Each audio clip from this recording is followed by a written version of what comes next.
Altitude over authority, the day the sky won. The rotors were still cooling on my last emergency relief flight when I saw it. Bright fluorescent pink, flapping against my Jeep's windshield like a mocking flag. The hood hadn't even cooled yet. I pulled it off, squinting at the handwritten notice. The script was loopy and exaggerated, like it had been rehearsed in a mirror. It read, parking violation. The offense. Obstruction of community aesthetic, Jeep parked in driveway. Right underneath, scribbled in thick permanent marker, was a line that made me grit my teeth. Try reading the rules, soldier boy. There was a little heart drawn over the I in soldier, a dead giveaway. I didn't need to turn the note over. Only one person in the entire neighborhood signed their warnings with hearts over their eyes, Margaret Denning. Or as everyone whispered with dread, Maggie. That was the exact moment I decided if she didn't want me parking my Jeep in my own driveway, then fine. I'd just land the damn helicopter instead. It all started 2 weeks earlier, when I purchased the Jeep. It wasn't flashy, just a rugged, olive green Wrangler. Steel toe winch, all-terrain tires, a rescue-grade suspension, and a bumper sticker that said, I brake for medevac. It was more than a vehicle. It was part of my identity. I'd driven variations of this thing across the Rockies, through wildfire zones, and deep into hurricane-ravaged neighborhoods. It was built for rescue, not for looks. I'd barely owned it for 72 hours before I got my first taste of Maggie's brand of tyranny. She marched up my driveway in a pastel pink tracksuit, like she was heading a suburban invasion. Clipboard in one hand, oversized iced coffee in the other. Tap, tap, tap went her manicured nails against my driver's side window. I rolled it down cautiously, already sensing trouble. She leaned in, lips pulled into a Botox-tight smile. This neighborhood maintains an aesthetic standard, she said, sweetly. That thing doesn't meet it. I genuinely chuckled, thinking she was joking. That was my mistake. Her eyes narrowed like I'd insulted her poodle.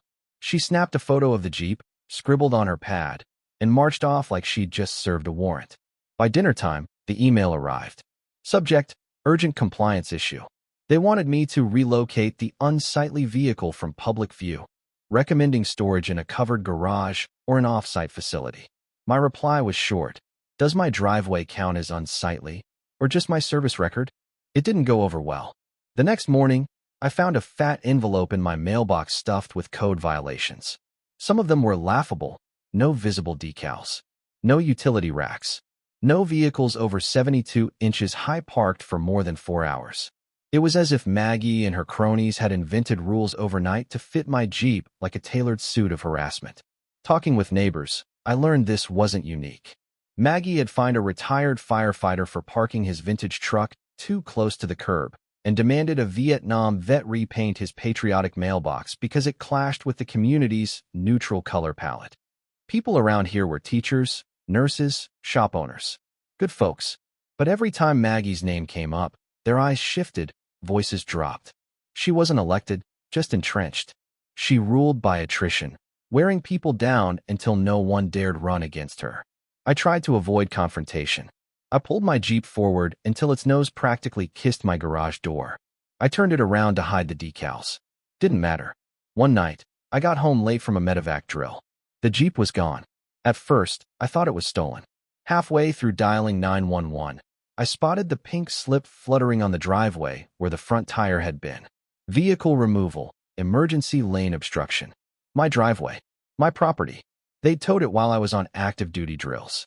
Something in me snapped, not in rage, but in precision. A switch flipped. I passed the garage tools, past the old metals, and opened the steel locker in the back corner. There, behind laminated maps and framed commendations, sat my active pilot's license. It was current. Maggie didn't want a Jeep in the driveway? Fine. Let's see how she felt about a helicopter landing pad in the backyard. I started making quiet adjustments. Told the neighbors I was building a meditation zone. Bought modular turf pads and landing mats in pieces to avoid suspicion. Maggie, suspicious as always, asked about it while walking her dog. For yoga, I smiled. Stress relief. She wrinkled her nose. Just make sure it doesn't attract bugs. Meanwhile, I drove to the regional airstrip where my buddy Trey worked maintenance. We talked FAA regulations, private land use, and the legalities of low-impact helipads. Turns out, in our semi-rural zone, As long as I wasn't interfering with flight paths or endangering wildlife, I could apply for a special operations permit. I filed that week, listed myself as a certified medevac responder, submitted my license and credentials, and walked out of City Hall with a permit that said, legally, I could land a chopper in my yard. 3 days later, the Jeep was returned. Scratched. Mirror broken. No apology. I filmed the damage. Uploaded a calm, factual video online titled, HOA towed my Jeep while I was serving, so I'm taking another route. The internet exploded. Within hours, I had a digital army. People shared their own HOA horror stories. One user offered to send me landing lights. Another, land that bird. Let Maggie know what altitude authority looks like. But this wasn't about attention. It was about principle. I wasn't fighting back with fists. I was fighting with airspace, law, and flight logs. The day of the first landing, the neighborhood buzzed. I stood in my garage, helmet in hand, listening to the rhythmic chop of blades approaching. Jason, my old co-pilot, flew in the Bell 206. It gleamed in the sun as it banked over the rooftops and descended like an angel of mechanical vengeance. Maggie, sipping her morning latte, backed into her house like a vampire caught in daylight. The chopper landed with barely a whisper. The neighbors clapped. Kids waved. A teenager asked if he could study aviation. Maggie slammed her door. But the war had just begun. Over the next few weeks, Maggie tried everything. She called emergency HOA meetings, plastered the neighborhood with flyers warning about aerial threats, and even summoned the police. When officers arrived, I handed over the full binder, permits, flight logs, FAA letters. They thanked me and asked if they could stay for the landing. They did. Jason landed. They toured the cockpit. Maggie watched, fuming, from across the street. She doubled down, claimed airspace violations, drafted a cease and desist letter so full of errors my lawyer chuckled reading it. We filed a counterclaim, harassment, vandalism, defamation. Her biggest mistake? Spray painting the helipad at 2:17 a.m. with no-fly zone in crooked red letters. Caught on motion sensor. Documented. Filed with the police. That was the final straw for the neighborhood. At the next HOA meeting, the room was standing room only. The people had had enough. Linda, a nurse, stood up and shouted, "We want to vote now." Rick, the HOA vice president, stood beside her. Item 12. Vote of no confidence. Maggie stammered, cited rules she'd dismantled herself. Too late. The vote passed. 87% in favor. Maggie was removed as HOA president, effective immediately. The next day, a for sale sign appeared in her yard. No notes. No farewell. No sabotage. Just silence. We threw a barbecue to celebrate. Jason landed the chopper just before sunset. We grilled burgers. Kids wore shirts that read, "Land it like you mean it." Someone gave me a plaque that read, "To the man who parked in the sky when the ground got petty. Thank you for helping us breathe again." It wasn't about the Jeep anymore. It was about what happens when one person decides enough is enough and takes their stand not with noise, but with purpose. Sometimes peace takes a little noise. Sometimes it takes a little altitude. And sometimes, you just have to land it on the lawn. It was supposed to be over. But people like Maggie Denning don't leave quietly. They retreat like a wounded animal, licking their pride in private, waiting for one last strike. And she found it. 3 weeks after her moving truck vanished down the cul-de-sac, I received an official notice from the county zoning board. A petition for retroactive restriction on aerial vehicle landings, submitted by Margaret L. Denning, citizen, now residing in a neighboring town, but still a property owner in the HOA.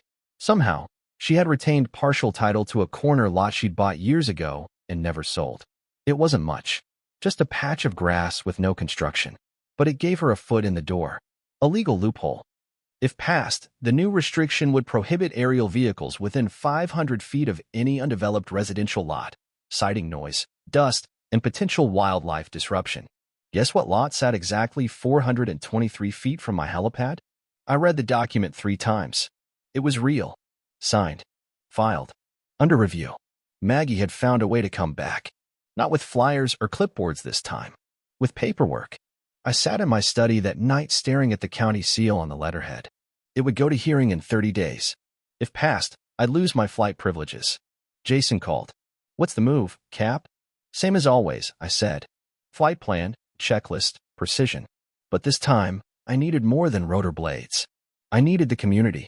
Over the next few days, I started gathering signatures, not in anger, not in panic, but in quiet determination. I went door to door, speaking face to face, asking neighbors not just for support, but for testimony. Within a week, I had 57 notarized statements. Parents who said their kids had started dreaming again. Veterans who said they felt represented again. Elderly couples who said the fear of HOA fines no longer kept them from enjoying their own porches. One man, Mr. Delgado, broke down telling me, "You didn't just land a chopper, you landed respect in this neighborhood again." We compiled photos, videos, drone footage of safe landings, community events, even aerial shots showing zero property damage. But I knew it wouldn't be enough to just show evidence. We had to make them feel it. The day of the hearing, the county chamber room was packed. Some stood. Some brought kids. Jason wore his flight suit. I wore mine. At the front sat a 3-person panel. Middle-aged, cautious, skeptical. Maggie entered 15 minutes late, dressed in beige again, her legal counsel in tow. Her expression calm, almost smug. She presented her case, charts, decibel readings, grainy images of my backyard at dusk, and a petition with 10 signatures, 3 of which belonged to her relatives. Then it was my turn. I didn't raise my voice. I didn't argue. I played a 5-minute video on the chamber screen, footage from my helmet cam descending onto the helipad, children waving, seniors smiling, and in the background, a neighborhood that wasn't just intact, it was alive. Then came the testimonies. Angela, the retired nurse, talked about community health and stress reduction. Mr. Delgado stood up, hands trembling, and simply said, "For the first time in years, I'm not scared to be seen." Then Jason stepped forward and said, "This isn't about aircraft. It's about control. And whether it comes from the sky or the sidewalk, it should serve the people, not frighten them." The room was silent. Even the panel looked shaken. The vote was unanimous. Petition denied. And with it, Maggie's last grasp at control burned ash. That night, the neighborhood was electric. Families gathered on lawns. Teens rode bikes under streetlights. Dogs barked freely without someone complaining about decibel levels. I walked outside, helmet in hand, as the sun dipped below the trees. Jason's chopper approached low from the west, the golden light glinting off its windows. As he landed, I climbed aboard, just one more ride, not for protest, not for show, just for the view. From the air, I looked down at the neighborhood below, at the helipad that started as a defiant idea and had become a symbol of freedom done right. When we returned 20 minutes later, I stepped out and saw something new on the landing mat, laid out by the neighbors, waiting. A fresh layer of turf paint in bold block letters. "Welcome home, Captain." I didn't speak. I didn't need to. The fight was over. The sky was ours now. Epilogue. Months passed. Seasons changed. Maggie sold the last of her lots quietly, no fight, no words. The new HOA board published a community charter, simpler, kinder, more human. It allowed for personal expression, supported veterans, and encouraged outdoor activity. A plaque was installed next to the helipad. In honor of those who land where they stand. For every neighbor who chooses courage over comfort. May we always make room for altitude, empathy, and peace. Every summer now, we hold a neighborhood air fair, kids line up for ride-alongs, neighbors bring homemade flags, and we fly not for spite, but for celebration. Because this wasn't just about a Jeep. It was never just about a helicopter. It was about reclaiming the air we all breathe from the ground up. And sometimes, when things get too quiet around here, someone will grin and say, "Time to park it in the sky again?" And I'll smile, walk toward the helipad, and say, "With pleasure."